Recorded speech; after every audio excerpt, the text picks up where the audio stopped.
Hi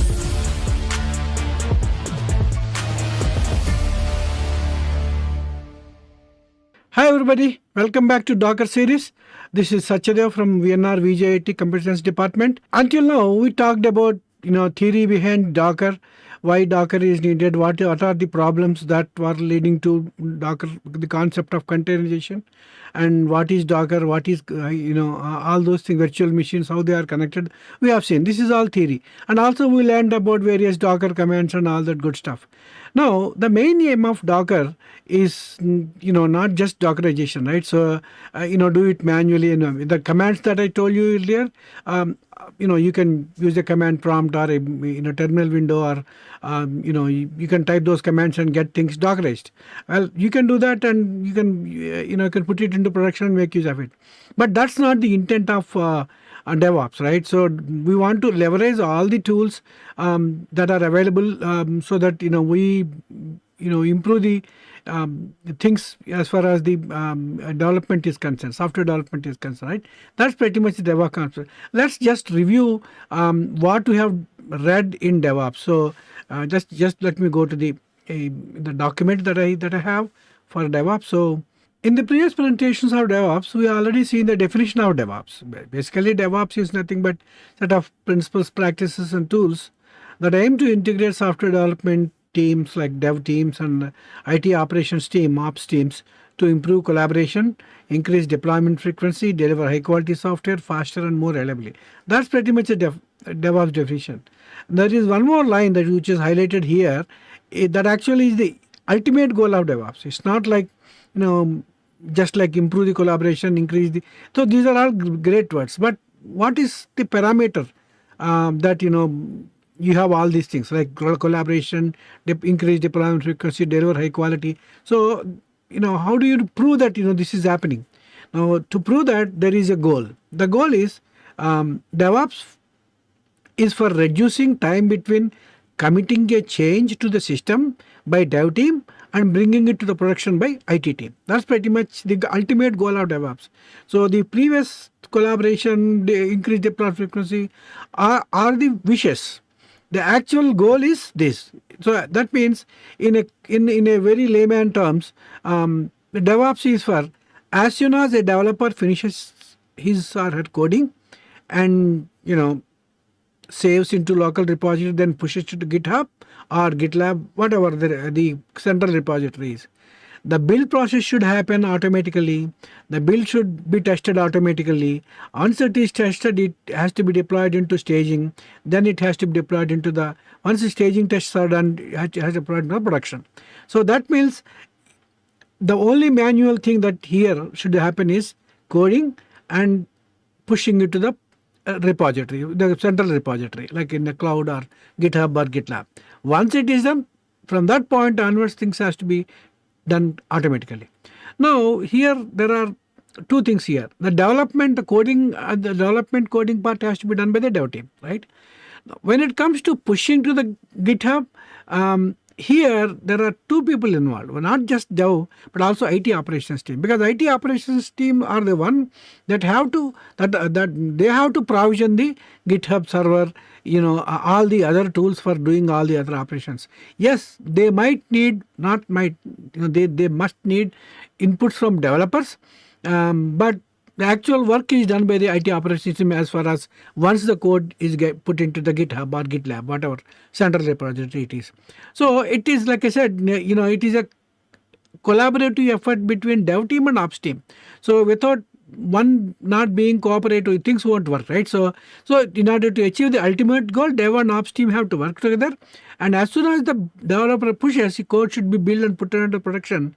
And in order to automate, ops team is required, right? So once it is automated, developers can push in any number of times and things would be deployed into the production automatically. That means as soon as you finish, of course, there is some lag for building the application based on the size of the build, the amount it takes, the time it takes. But once it is done, it should be pushed into the production automatically. That's pretty much goal. Again, is it really necessary to put every code check-in to production? May not be. It depends upon the company need and all that stuff. For regular products, which are not web-based, you don't need to get into the production always. So people they are like a pull model. Like you put all the available versions, customers will pull whatever version they want. Whereas when you take e-commerce applications like Amazon, Flipkart, all those guys, right? So as soon as you make a change, I think it should be good to get it reflected into the production immediately, right? So because that's how the purchases happen. Like as soon as you announce a discount, the discount should be available online immediately. So I mean pretty much immediate. So that would happen only when you have this provision of getting things done automatically into the production. Right. So all this being said, now we have to do the job of automating. Now here, this is a very limited environment. Like this is a educational environment. So we don't have big production servers and all that stuff. And also, we don't have the luxury of having a central repository and stuff. So we are using GitHub for code checking. Now, in order to build it, we are using Jenkins server. Jenkins is a build server, and once it is built, it has to be Dockerized, right? So we learned about Docker. So the reason for Dockerizing an application is multifold, right? It is easy to scale application when it is Dockerized. Similarly, when put the application in a Docker, it could be automatical. The automation for deployment could be done very quickly, right? So that's pretty much the advantages of Docker. So we are using to have Docker. Again, Docker could be put in a it can be Dockerized into a web Amazon AWS web platforms like Amazon AWS, other platforms. Whereas here we are limited, so we are using Docker for desktop kind of thing. Application we are using. So even though we are we are using products which are local to this machine which I'm demoing it, but they actually mimic the exact production scenario, even though we are not using all the latest big servers and all that stuff. We are trying to. So basically the aim of today's demo is, as soon as I make a change here in my code, and the change is saved, and the change is kind of saved into the local Git repository and then pushed into the GitHub. The build should happen automatically. It should be deployed into production. Again, the testing also should happen, but I don't have tests right now. I might show them when I'm demoing the test cases. But right as of now, there are no test cases, so we are skipping the test portion. At the same time, we are working on building it to Jenkins, and we are pushing it to the Docker, right? So Docker engine. So that's pretty much what we are demoing. Now, in order to do that, in order to show you this demo, I had to implement multiple software in my machine. I will go through all that stuff in the next document. So let me just open that document. So this is the document. Now, what are the prerequisites that are required? If you look at them, there are around 9 prerequisites that are there. Again, this is for the give you a demo in one machine. Whereas when you go to the real production environment, there are several the things could change, and you don't need for example, Postman might not work, PostgreSQL might not be the right database, all that kind of stuff could be changed, but overall process is same. Instead of Postman, use some other client, or instead of PostgreSQL, use some other database like big database, SQL Server or Oracle, but the concept is same. Here it's all for demo purpose. I'm using it. Now let's go through the list of the software that are required. So first and foremost, what I'm trying to do here is writing a microservice in Java, right? Writing a microservice in Java using Spring Boot framework. That is the application. Now, in this application, I am targeting employee profile management. I'll talk about that little later, but employee profile management. So this is an application, basically a web-based API, REST API application, which actually provides employee profile information through web server, basically so application server, right, which is which we are going to see in few minutes. Now let's go to the list of things. So the first one is the JDK. Now I recommend JDK 21, not just recommend JDK 21. 21 has to be there. Of course, 17 is also allowed, but 21 is better version compared to 7, right? JDK 21 is required to be installed. Now, why can't we go for 24 or 25? The latest version that we have. The reason is Jenkins works on either 17 or 21. It is tested to work on 17 and 21. Of course, the later versions might improve, may have compatible with the latest versions of JDK, but as of now, the Jenkins I installed only compatible 17 and 21. So I installed JDK 21. This is a Windows machine, so I'm installed 21 for Windows. Then I have created a Git repo. I installed Git locally, right? That's local repository in order to create local repository. So Git for Windows also has to be installed. Then GitHub account. So I need to have a GitHub account. So I already created GitHub account. So I have a GitHub account. Now the next thing is an IDE to write this application, this microservice application, which is REST based, Java Spring Boot based REST application. So I need an editor, right? So that editor is like not just editor, IDE, integrated development environment. So this IDE is like IntelliJ IDEA Community Edition because it is free and really good. But it has one flaw which I am going to discuss in few minutes, but that's because of that we have to do some extra work which may or may not be required. I am going to talk about it in few minutes. So then Jenkins is the build server that actually builds the application there. So that means the code I code or I make changes to the code and I first commit to my local Git repository. Once it is committed, I push it to the GitHub. Once it is pushed to the GitHub should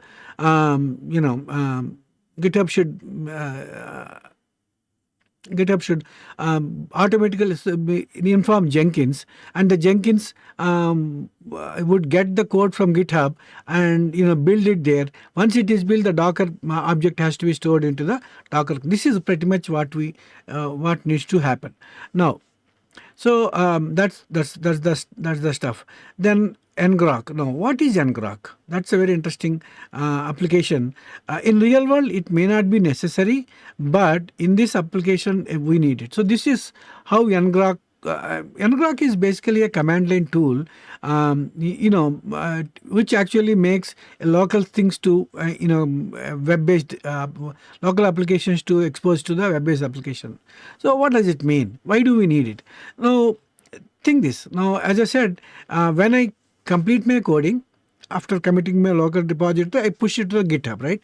As soon as I push it to the GitHub should tell Jenkins that, hey, Jenkins, I have latest code. You go and get my code and build it, right? That has to be done by GitHub. It has to talk to Jenkins, right? It has to tell Jenkins that I have latest code. You go and get it and build it, right? But that means GitHub has to talk to Jenkins. In order for GitHub to talk to Jenkins, there is a caveat. The caveat is GitHub is in the web internet, whereas Jenkins I installed locally. It cannot communicate this way. It's not possible. Then how is it possible? One option is have Jenkins in the public domain. Then GitHub can talk to Jenkins directly. But that's costly, and this is for demo purpose. It may not work out. So what I have chosen is I run Jenkins in the local machine, or this machine only. However, I make my Jenkins server location as a global one using ngrok. Basically, what ngrok does is that expose a local TCP application as a web-based global public application. So it provides a URL, a public URL, wherein we can tell GitHub that, okay, use this URL and inform that guy, whoever there in the URL, inform guy that whenever your code changes are made, you go and get from me. Then Jenkins will go and get the code, it builds it, and then it puts onto the Docker for desktop. Now, what is Docker for desktop? Let me show you how it looks like. So this is how Docker for desktop looks like. So this is, as I told you in my earlier presentation of Docker, images, a Docker is actually Docker is a specific name, whereas the generic name is the container, right? So basically the way it works is you have a file which is called whose name is Docker file without any extension. You write all the instructions on how to build the Docker image. So then you say build Docker build, right? That will take this Docker file as input automatically and builds an image file. So image file is like a template. Then on the image file, we say, okay, Docker run image file. That will actually create a container. So that's like I told you earlier, like the same example. You have Java code, which is like a Docker file. Then you say build, the Docker build, Docker file. Similarly, Java code file, it will produce a class file. Now you say Java class, like that, whatever class file is, it will open that class file, put it to the memory and run it, right? Similarly, Docker run and so that's how it has to happen, right? So in order to create the container.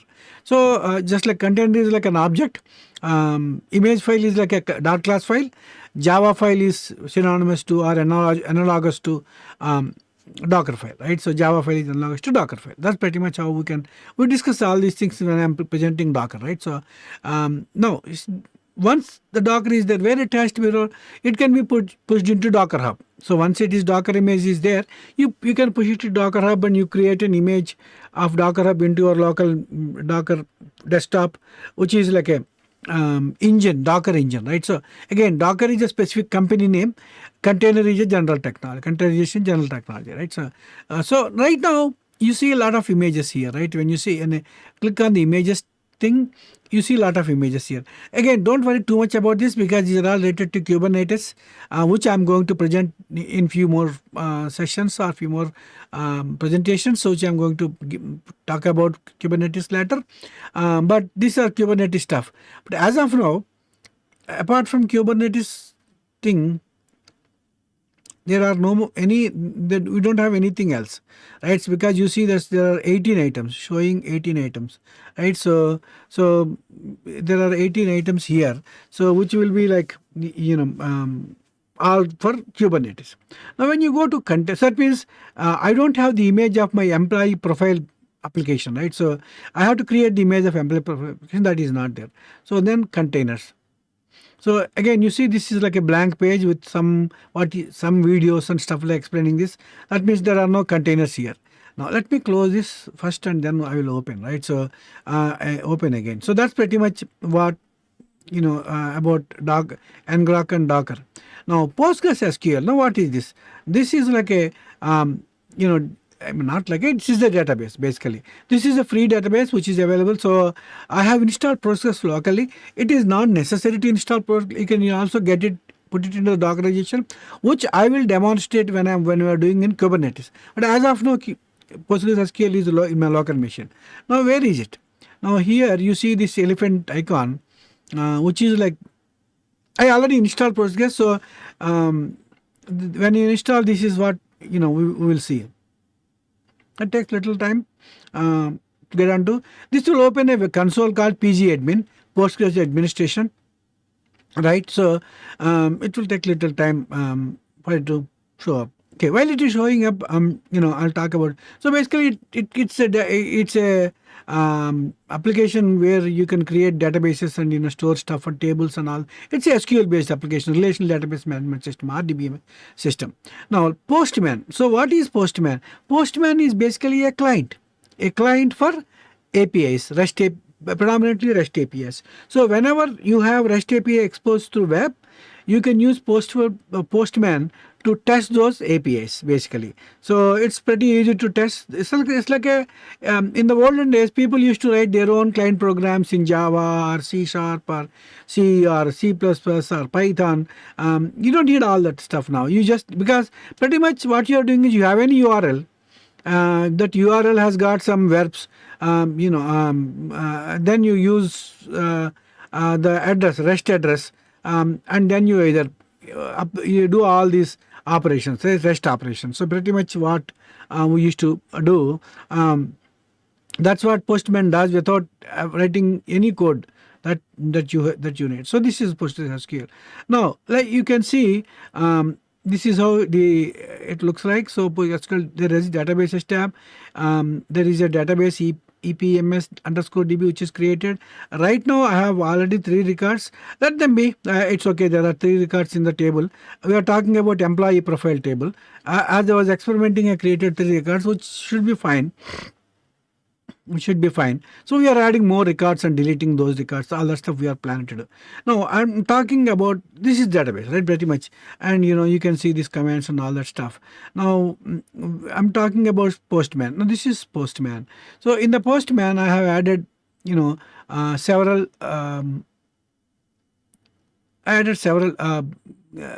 queries, right? So basically testing tools, like this is one tool which is like post for employee profile management service, EPMS, and this will add a record to the database. Similarly, this lists you all the records from the database.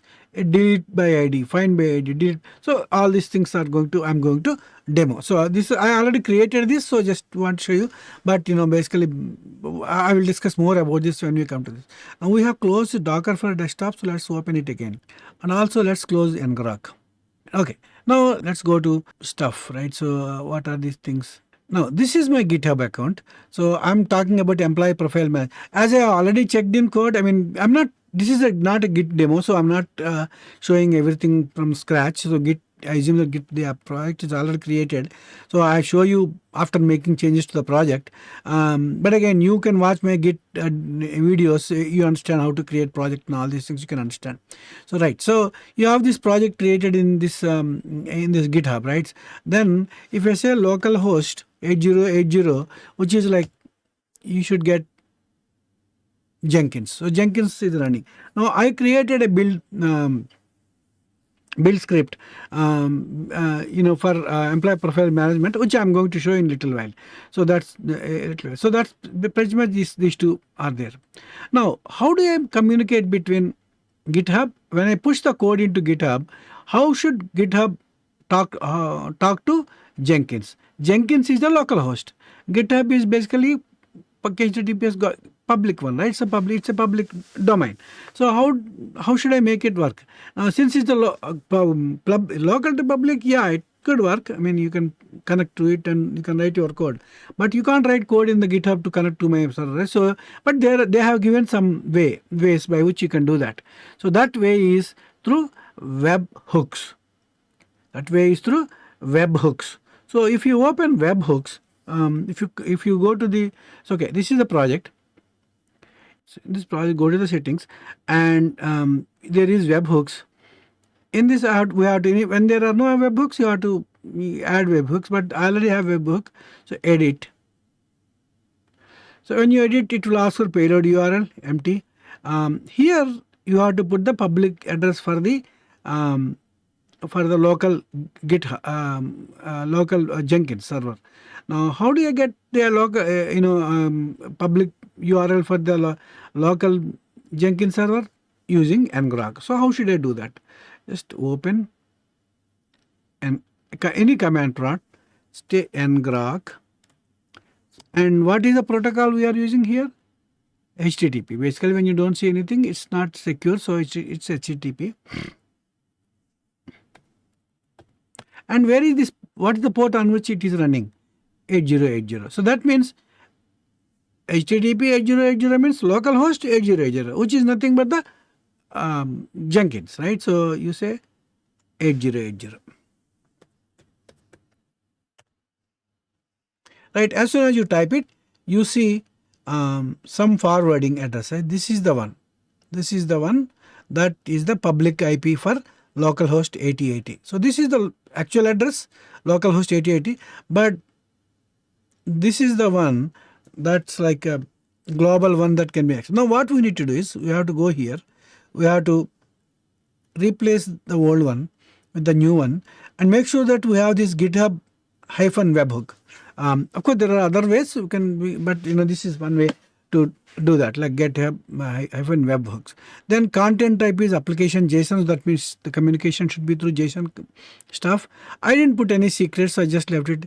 I don't want to encrypt. So this is this a demo to get things done. To make very easy. I disable the SSL verification. But in production, we should not be doing it. We have to have SSL encryption verification. And here is the event on which it has to trigger. When should GitHub talks to Jenkins? Whenever a push event happens. Like whatever happens, send it. I mean, that's another way. But that's not ideal, right? Let me select individual event. So this is what I have said is push event. That means whenever a push code, build it. Of course, you can go for schedule, branch, branching, all that stuff. There are several options. Checks, suites, code scanning alert, commit. So all these things you can have. But I'm using only when push event. So simple, to make things simple. And again, active. And once you set up all these things, including the 4F8, which is 4F8, yeah. Then update it. Update webhook. This should save the webhook. Now there is one small caveat, which is like Docker. I think there are some problems with Docker. I need to kill everything.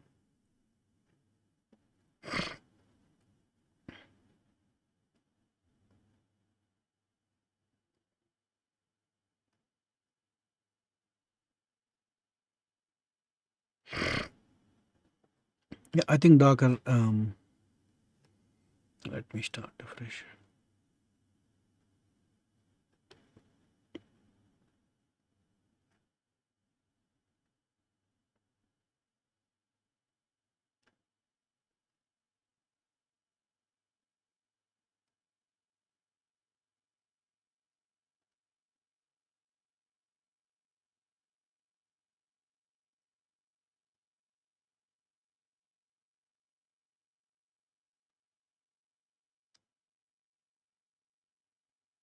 You should kill Docker client somewhere.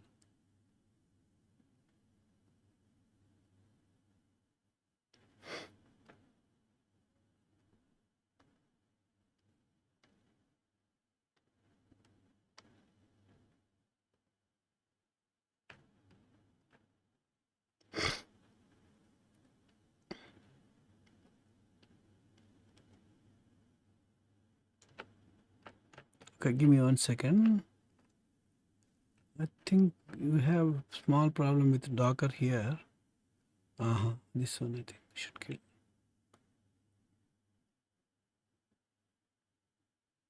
Docker is when you stop it, it's actually works weird. And task. And task.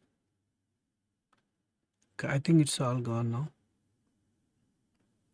No. Okay, let me check here. Okay, it's all gone now, I guess. Hopefully, it should work. Yep, it's gone, all gone. Okay, it's all gone. Let me start again.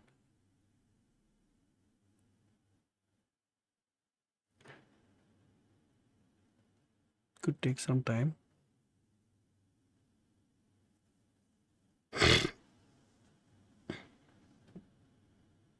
Yep, I think it's coming up. So Docker has come up. Good. So okay, now we have it. Now let's Now again, let me open my document.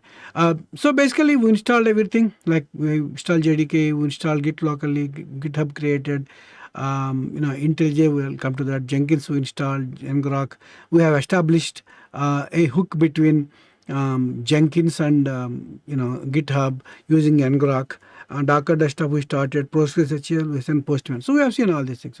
Let's jump to the program. So let's jump to the program.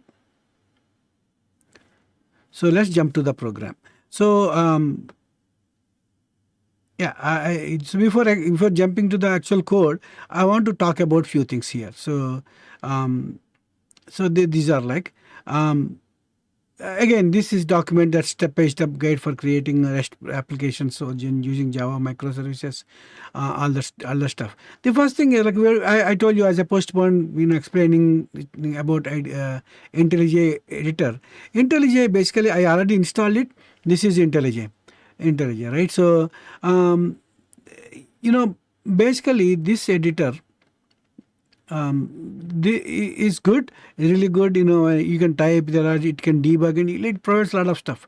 One problem that I have seen is for Spring Boot applications, it doesn't provide any templates, whereas Eclipse and other tools might provide. So if you have Eclipse, you may not do certain steps that the step that I'm going to talk about right now. You can directly create a project with a template. Basically, the problem with IntelliJ Community Edition, which is free software, there is premium edition also, which is like ultimate one, which is a paid one. So I just went for the free one. One caveat is that it doesn't have a project template for Spring Boot applications, Java. So I have to create the project first and then bring that project onto the IDE. IntelliJ IDE. How do I create the project first? For that, I have to go to start.spring.io. When you go to this location, https://start.spring.io, it will ask you, maybe I could open this, allow. So it should open start.spring.io. Here we have to type some information. Now the language I have to choose Java. The project. Now project is basically what kind of project building management tool you want to use. Like that's what project means. Like here I'm using Maven project tool I'm using. Which version you want to use? 3.57. Snapshot RC1 is a release candidate one. They are not completely ready for release. Snapshot is like smaller. It's not like real completely tested or anything like that. So I would like to go to the latest released one, 3.571. Of course we have 3.4.11, but I prefer the latest one which is released. So once the product is released, means it is tested thoroughly and all that. So I use that. Then again I have to fill in this information. Now group is like basically what I have used is edu.vnrvja.epms. This is college name, education institution, VNR VJET EPMS, employee profile management, and the output is employee profile management, the one complete word, and the name is artifact output is and the name of the application is employee profile management. Just small description, Microsoft employee profile management, and the package name. So most of the times the package name and group name are same. Basically, as it is Java, how do you want to package the whole thing? Of course you can have multiple sub packages in this, but how do you want to package this as the edu.vnrvjt but epms.employee profile management. Then you want to package it as jar or var. It is for EJBs, enterprise Java beans, which is slightly older version compared to REST or HTTP. So I choose jar because var is slightly web archive. Basically var means web archive, jar means Java archive, right? So I want to use plain jar. So that's pretty much what it is. Now that's what I'm talking about. Project Maven is chosen as its de facto standard for Java Spring Boot based applications, build, package and project management tool. Basically Maven is the build, package and project management tool. Then I have chosen 3.55 as the Spring Boot version. Snapshot versions are not stable versions, and M2 or RC ones are like release candidate and milestones versions are still under testing.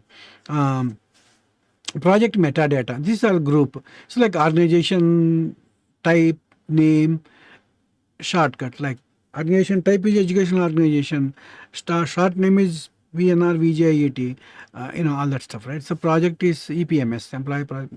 Artifacts, name of the project output, name of the project. This is the output, this is the project. A description, whatever you want to write. Package name, root package name used in Java application, the top level package name, right? So packaging, Java archive file is chosen as well. So basically explain what we are. Then adding dependency jars. So okay, now any project we take, any jar file we take, that requires additional jars. Then since it is a Spring Boot application, I need to include Spring Boot jar. If we go to the this thing, you can see add dependencies, right? So of course Java 21 I have chosen here, so which is like fine. Add dependencies. When you click this, you get to type, so here we can add some jar files, Spring Web and all that stuff, right? So I actually did all that stuff. So basically what I have done is adding dependency jar. So I have added Lombok, which I am going to explain what it is. Spring Data JPA, Java Persistence API, which is for connecting to which is for connecting to this thing like PG admin, Postgres admin, Postgres database. So which is required. So that's the reason I installed JPA. Now Lombok is for annotation library. Basically what it is for is like you have a class, you have to write getters and setters for all the class variables, right? I mean that's a lot of coding. I mean which are trivial in any class you want to have. It will avoid all those things if you provide some annotations on the class name. So basically it masks or it does a lot of coding automatically. Code generation is done before, when you are compiling. So that's pretty much what it does, right? So Lombok, it's a developer tool for improving the productivity of developer. That means they write less code. Most of the code is like created by the Lombok kind of thing. We are going to see where it is used. Lombok is a jar file for automatically including boilerplate code for program elements like classes or fields or methods. They are annotated using a Lombok defined Java annotation. So basically, Spring Data JPA, which is like framework for working with relational databases like JPA, Java Persistent API. Since we are using this guy Postgres database, so we need that. Spring Web, this is the jar file that contains Tomcat web server that runs RESTful applications that are built using it. So basically this is pretty much the Spring Boot thing, right? So which contains applications that are called Tomcat. So you don't need to install Tomcat or anything. It actually has Tomcat, so don't worry about it. So basically in order to run any API application, you need a application server. In order to run code, the client-side application, you need a web server. In order to run a database, you need a database server. That's pretty much what it is. Now, generating project templates. So, how do I generate? Once I configure all these things, that means I have configured these values and added all the dependency jar. These three pretty much right now. I just say generate button. Once the generate button is clicked, a zip file is created with the project name, right? So, in the download folders. So, once we go to the project, we have to extract that zip file into a local folder, which I did it. So, basically, development Java, this is the project. I extracted all the files over here, right? That's pretty much what it is. Once it is extracted, the code looks like this. So I open that folder name using IntelliJ editor. So basically, in order to create all the structure, and we used this website, right? So Spring Initializer website. So that's pretty much it. And once you have the structure, we don't need that Spring Initializer anymore. So basically, you have, this is how it is organized.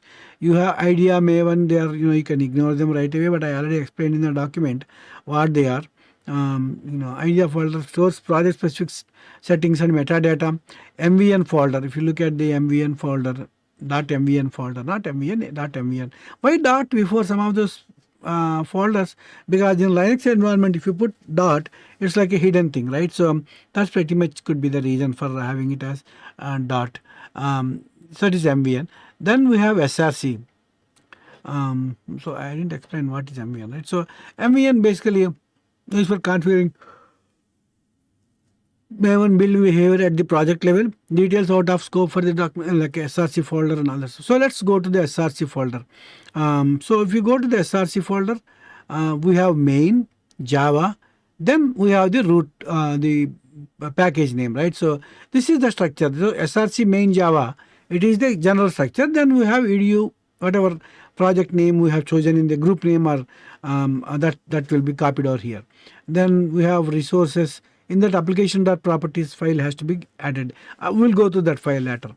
Then any testing is there, we'll add here. Right now we don't have any testing, so we are good. I think then it will talk about git attributes, git ignore, which we discussed in when we are talking about git. Docker file, let's ignore for now.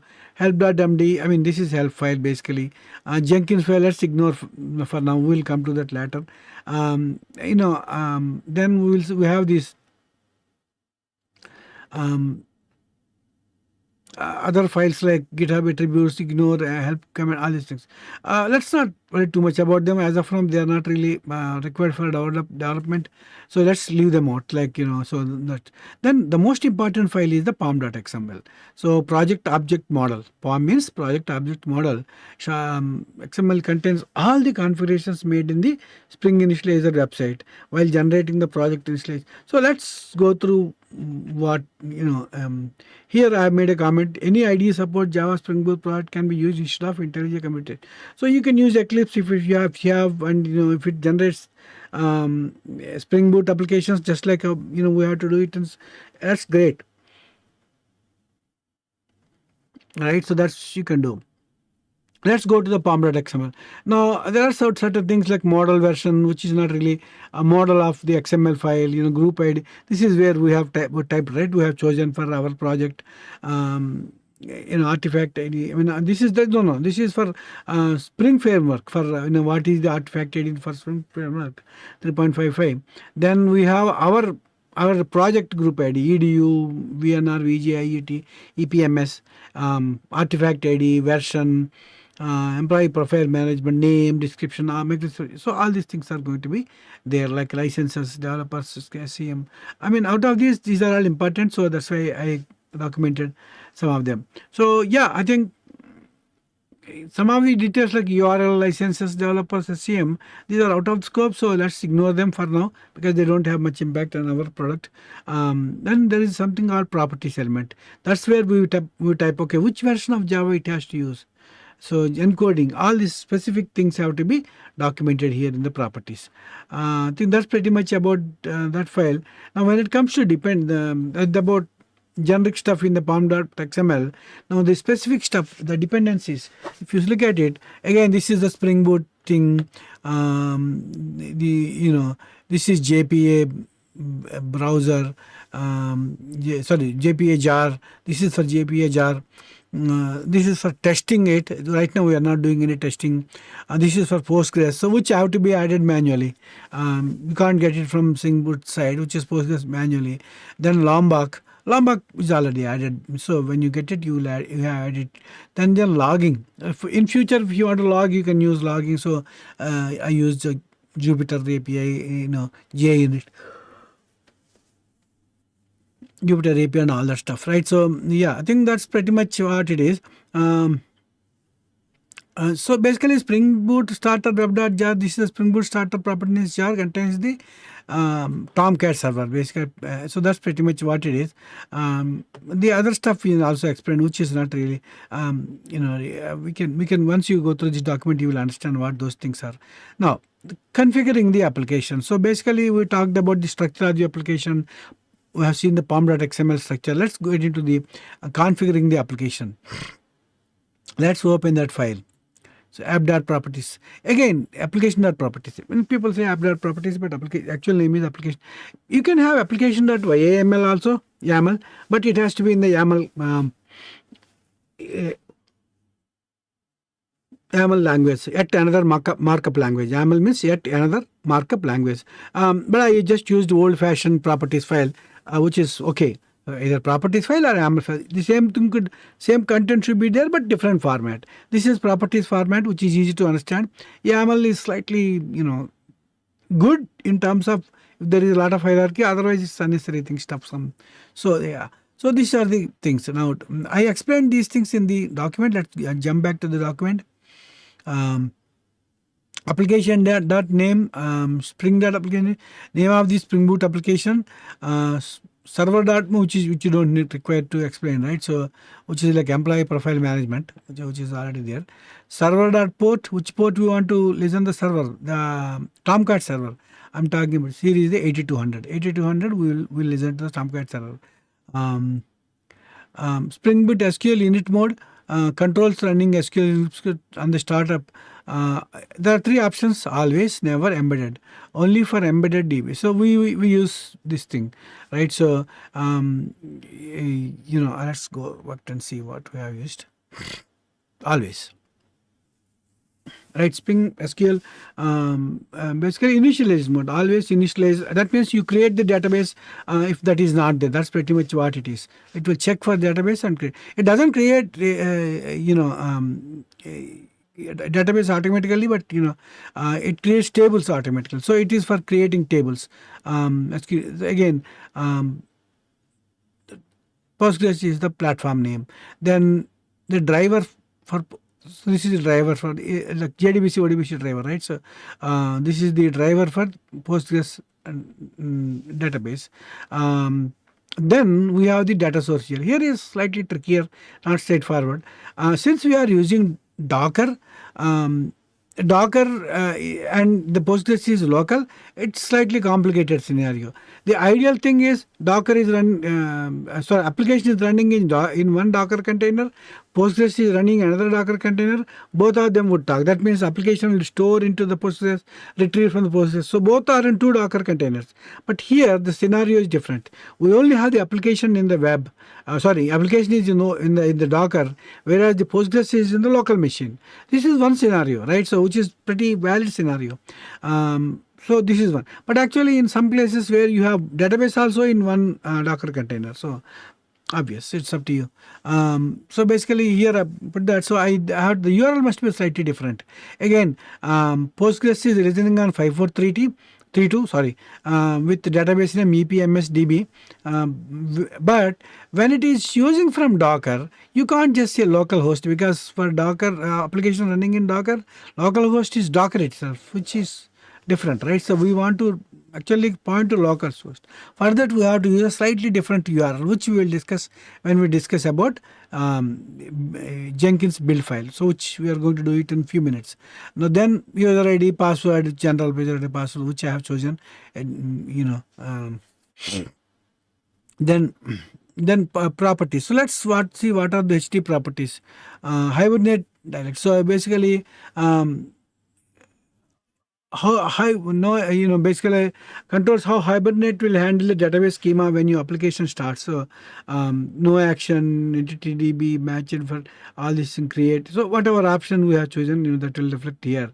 Here in the application, we have chosen enabled and auto update. So whenever you update, it should be automatically updated, stuff like that. So these for the general things like show and all that stuff. So pretty much this is what application.properties file is, right? So then source code. This is we are getting into the crux.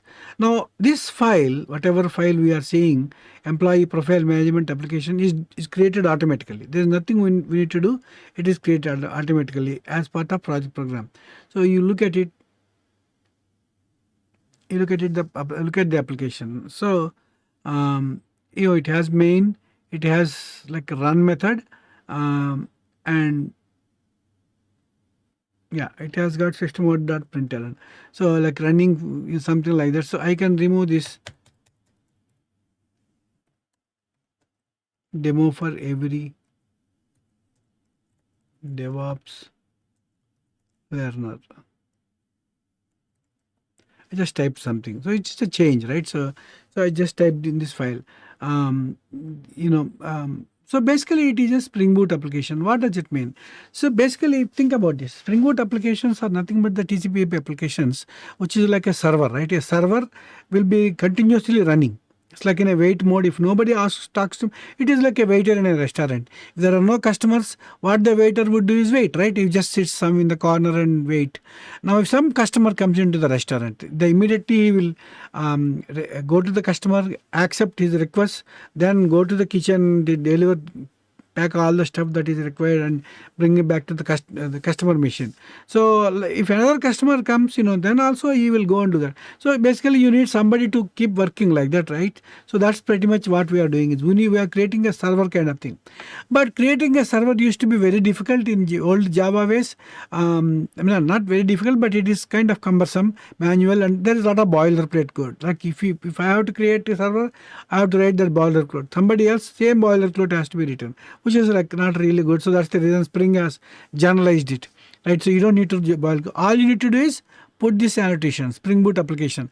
It will automatically create a server in a TCP server. It runs that server in the run mode, right? That's pretty much what it is, right? That's what it is. Then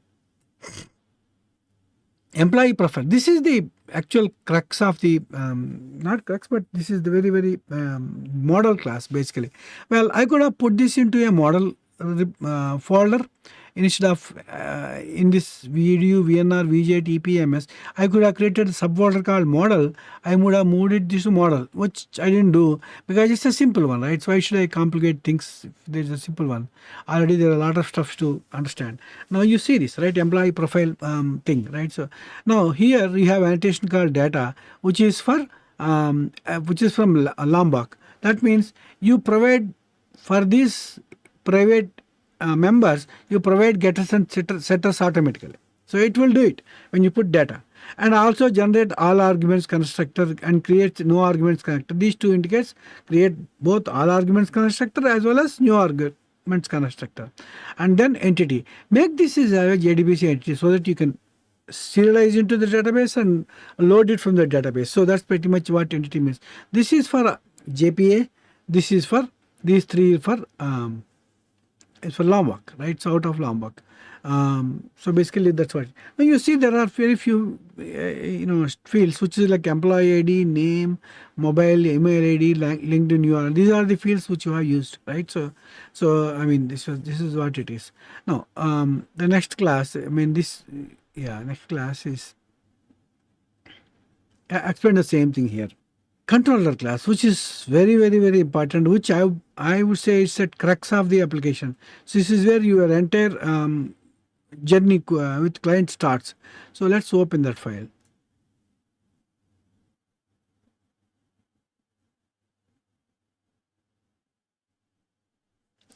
Now, if you see this, this has got, this is the REST controller. And there is a request mapping. That means all the methods, HTTP methods that are supported by this controller should first be prefixed with EPMS, right? That's pretty much what a request mapping contains, EPMS or whatever name we specify here, that has to be there as the first argument or after slash after the localhost thing, right? So again, this is running on port 8200 and the database is running on some other port.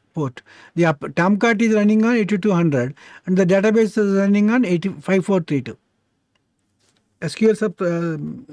PostgreSQL running on 8432, Tomcat is running on 8200. That's pretty much what it is. Now,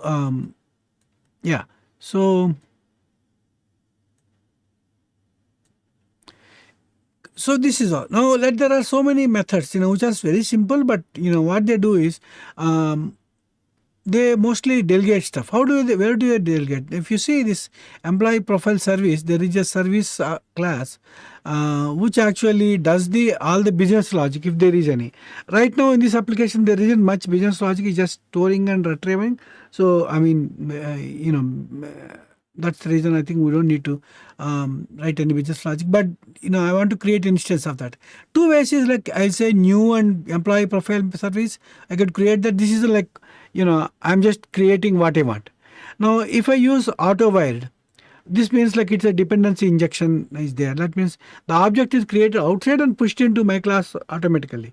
So which is like very interesting and cool because it reduces the dependency on the object created. So, which is a good one. Similarly, if you want to add one employee, which is like a post method, right, then we have to annotate with post mapping. And what is the name of that method? Like not the physical name, like post mapping. The actual, sorry, not the physical name. Add one employee profile.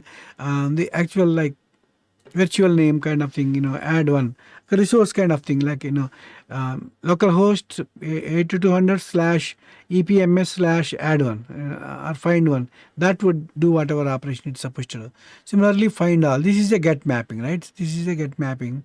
This is also get mapping, delete mapping, put mapping. Put mapping is like, it's like entire object is replaced with a new object.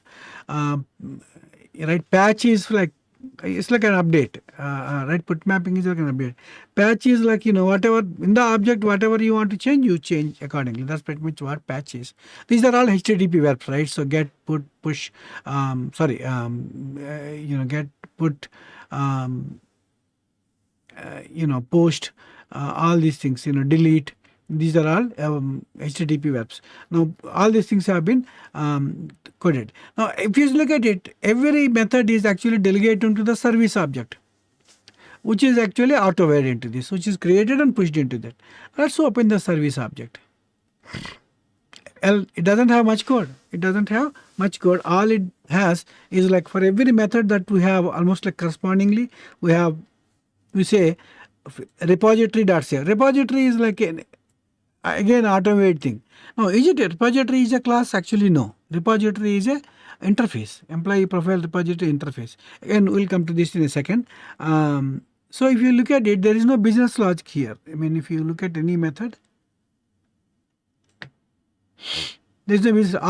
All the methods are doing just like calling into the repository, right? Find by name, all these things. Find by all, delete by all these things. Now, let's open this repository. If you open it, there's nothing here. Only when this is an interface. Sorry. Only this is an interface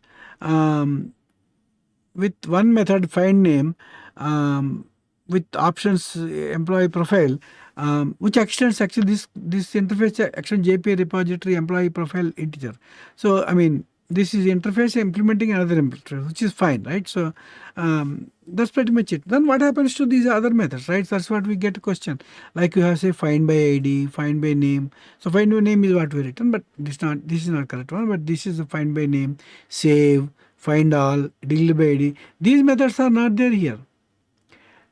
They are not there because JPA automatically provides them as you are going with the microservice. So that's pretty much the coolness of Java web microservices. So you don't need to write a lot of coding. Whatever coding you write is only focusing on business. You don't focus on multiple stuff, right? So that's pretty much what it is. So that's what it is.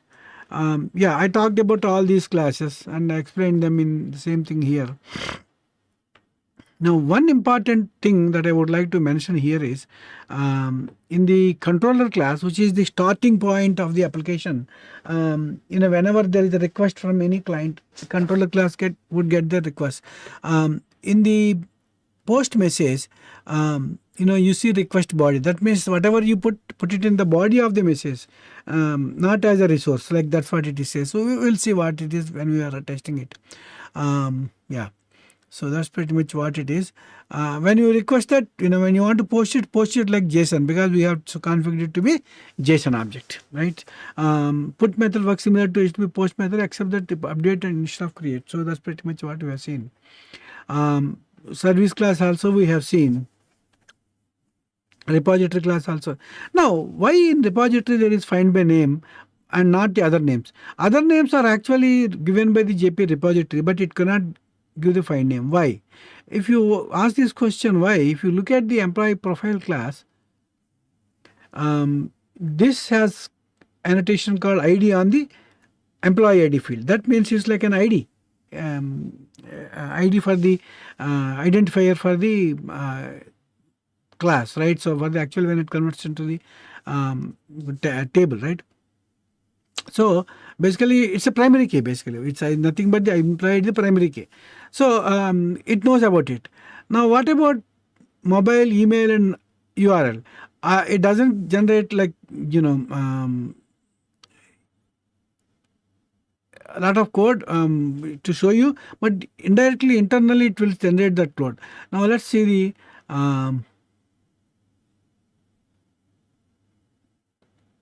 repository. When you see the repository, only thing we need is find name. The reason is because we want to find by name, right? Delete or push are not there. The reason is ID, it knows automatically that it is identifier. So because we annotate with ID, it will generate that. But for name, other stuff like what are the other stuff? For name, mobile, email, if you want to search on those fields, that means you want to say find by name or find by phone number. If you want to do like that, you can do that, but it cannot know what name, and so that's the reason you just specify a name of the method. What it will do is it will go by the camel case thing. Okay, find, which is like a verb, it knows find, it has to find by, okay, what, find what, like why you are finding or whatever you are finding, the name. So then it will split into three pieces or two pieces, whatever it is, find by and name, and it will go to the name and it will check the lowercase of it, case insensitive, checked on the fields of the class, which is probably using reflection. So when it checks, it finds a field called name. That's okay. I have to use name as the stuff. That's the reason it takes name. So like that, you have to create, except for ID, you don't need to do anything, but other things you have to do that. Like any field that is dependent on ID, you don't need to do anything to be taken care. For other fields, you have to do it. That's pretty much what it is. I explained this thing in the. Now let's the final one. Let's run the DevOps process. Okay, how do I run it? Start the project in Git repository, store Jenkins server, run ngrok with following ngrok HTTP 8 and which is what I did. Again, this is only one-time thing for before you start the close all the applications. I typed this command and I got all these things set up. Placeholder for the project, create a webhook I created. Start the Jenkins, which is already started. Build pipeline Jenkins for building the project immediately, automatically. So push. So basically, pretty much it. Now let's push it to it. The things that we need to observe here are few things. The first thing is this one, GitHub. GitHub,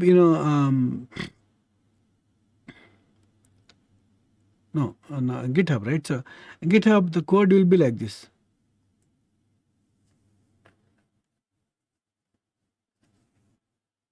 So container code is like here, and yeah, settings also. So it has to webhook to the Postgres server, right? So that means this guy, employee profile management, should start a program here. Right now 19 is there, so 20 has to be created. Now let's push this, push the code, and once it is pushed the code here, you should see 200 OK here in this thing. If you see that, that means the code has been pushed to the GitHub successfully. But that's not enough. GitHub has to do. Now, how do you set up GitHub? We have seen the setup of webhook, but you have to see the setup. In order to do that, I have created a file called Jenkins file. So in that, I have commented all the stuff. Like not commented, I documented what needs to happen. The name of the Docker image is this, employee profile management _ image, which is not there in the list as of now. List of things to test as of now. Right, so we always use localhost, which is not there, right? So so the image, right? Let's go to the image.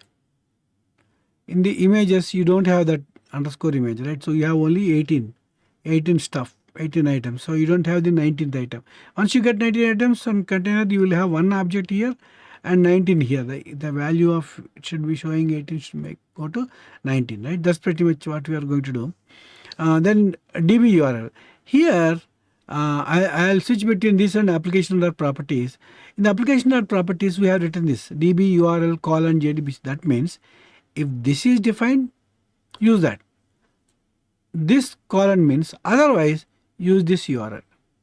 That's what it means. So since it is Dockerized, I want to use Dockerized version. So that's the reason, I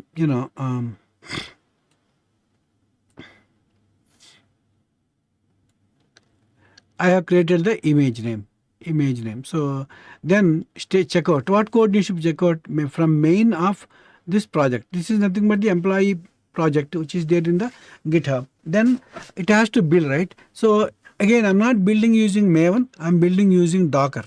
Now Docker build and stuff like that. Now Docker build actually requires a Docker file.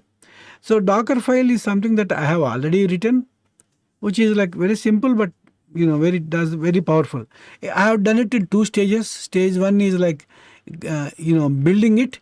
Stage 2 is making it more lean and better usage of that jar file that is going to be there. Now, what I'm going to do is I get the Maven instance, JVM instance, which contains Maven as well, JDK 21 and Maven, and then I set the working relativity app in the Docker, then pom.xml src. That means I have copied everything into the Docker image for it to build. Now what is the Docker image I need to get first? For the top level Docker image you have got, this is the one which contains Maven. So I'm setting it for Maven here. Once it is set up for Maven, I copy all the dependencies to the into the right folder on this machine, which actually we don't need to, but here because it's all fat jar, right? So that's okay. Similarly mv, and then you run Maven on the fat jar which contains the code already. It will run the thing, right? So it will run that means it creates the instance. That creates the image actually. That's step 1. In the step 2, what we are doing is we are taking another image, not the previous image. The reason is in the previous image you have Eclipse also, and Jenkins. You have Eclipse as well as you have Maven, Eclipse, and other stuff like JDK and all that stuff, right? So but once it is compiled, you don't need Maven, right? Maven is required only for build time. So for that reason we are choosing another image. These images, when you don't specify, we get it from Docker Hub. So it gets transported to Docker Hub. Then I'm building. I'm started the building, and I copying everything to this jar, applying all the. That's why it becomes a fat jar. Then I would say entry point is Java Manager employee. This is the jar file, and I expose 8200 port 8200, which means like a documentation. It doesn't really do anything with this. It just tells that okay, 8200, please reserve for me. I'm going to use it. That's pretty much a request. That's all. Could happen, might not happen, but that's pretty much what it is. That's pretty much about Docker file. So I think I explained everything that is needed to build it. Now what I'm going to do is I'm going to forget about this conversion, which is like I have changed it, right? So what is that I changed? I changed this comment, right? So every DevOps learner from CSBS to demo for every DevOps learner. So here, this is what I have done, right? Now I say, so this is the one, right? So what is it? Added. I'm just using Git from this Eclipse. So you can do that. Change your comments, right? Pretty much. It's a very simple change. Again, I will show you the change. From CSBS to I changed it to every DevOps learner. That's pretty much the change. It's just some printf statement change, which is like it says a printf, right? Printf statement, right? Which is very rudimentary. So, but it is a change. So I'm going to commit and I'm going to push. So comment change. Just what about it? Commit and push. Once I do that, what should happen is this will be committed, and in the end log you should see like it will be stored into the GitHub. You should say okay 200 okay or something like that here, so that you understand like okay this is pushed into it. So it will not only commits into the local machine but also pushes to the GitHub. That's pretty much what we are doing. Once it is done, then what should happen is in the Jenkins server there is another build 20 should start, and once it's done building using Jenkins and stuff like that, it will put a Docker image and then Docker container. Now, how does it put Docker container? Let's see the code again, Docker code. If you look at the Docker code, Docker file, and the Jenkins file, right? The run container stage, you have seen up to Docker build, right? Build, which is like Docker build number. Now you see this, like the URL is changed, right? We are requesting this URL from the application.properties, DB URL. If this is defined, it uses that. Otherwise, it uses this one. This is to run the application without using Dockers. Whereas this is for running the application for Dockers, which is actually documented in Jenkins file. Right, so DBURL, and what I'm doing is Docker image build number. I'm making the build, and then I'm using DBURL as setting up this URL, and say -d file name and ports 8200. Now this first port is for the host, which we have to give. The second one is for the Docker. Docker is also has port, which we discussed in when we were presenting Docker, right? So that's pretty much what it is. Then once it is done, we will say success checkout build Docker agent deployment complete success. So this will complete the entire process. I think we are clear. Let's start the stuff. So first thing we need to do is comment change and just commit and push.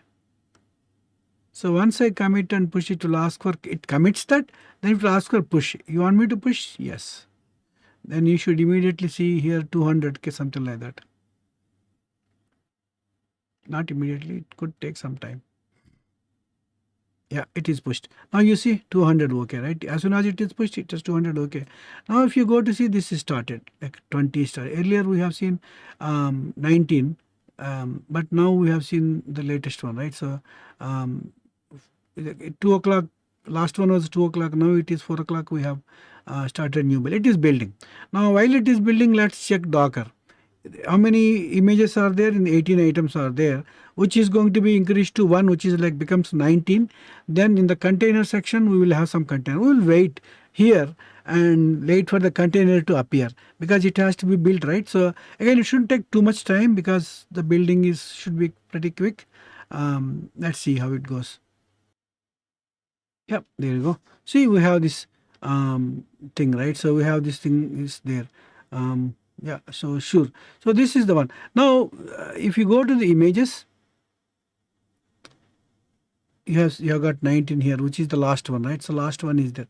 Now, image is there. From image, the first step in creating Docker is from the Docker file, you create the image. From image, you say run, you get the image. It has done both the things. That means as soon as I push, everything is there in the production. Assume this is a production environment, this Docker thing, so it is there in the production. Now we have to test it, which is like pretty easy to do that using Postman, which I'm going to quickly show you. First I will find all that stuff, I close this thing, find all whatever that is there. I want to, right now, earlier I showed you, right, in the there are 3 records that are there, which you should get. 8200 is the local host. Okay. No. I think some problem is there. So yeah, I think it should get. I think so it's just taking time, I guess. So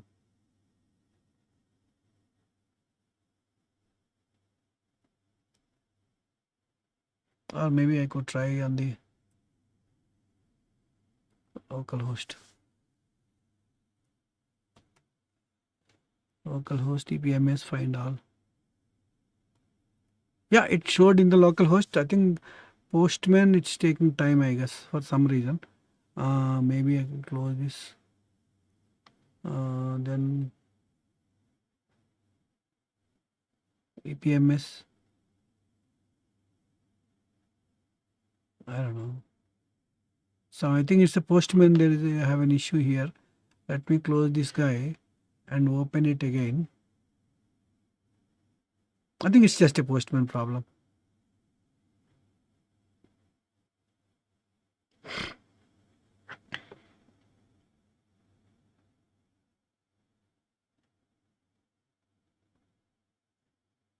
Allow access. Yeah, that's there you go.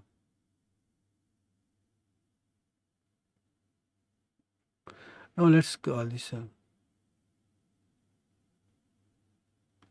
Yeah, see, we got the data. So we got the data. So here, so we can implement all the other things like add one. So right now we have 3, right? So if you see the previous one, so 1, 2, 3 records are there. Now you can say add one. I will say 4. I will just leave out something instead of 9, 9. I will say 7, 7, 7, so something like that. So I'll leave the rest out. So send. When I say send, some problem is there. I think there is network problem or something like that. So basically it should work. I mean,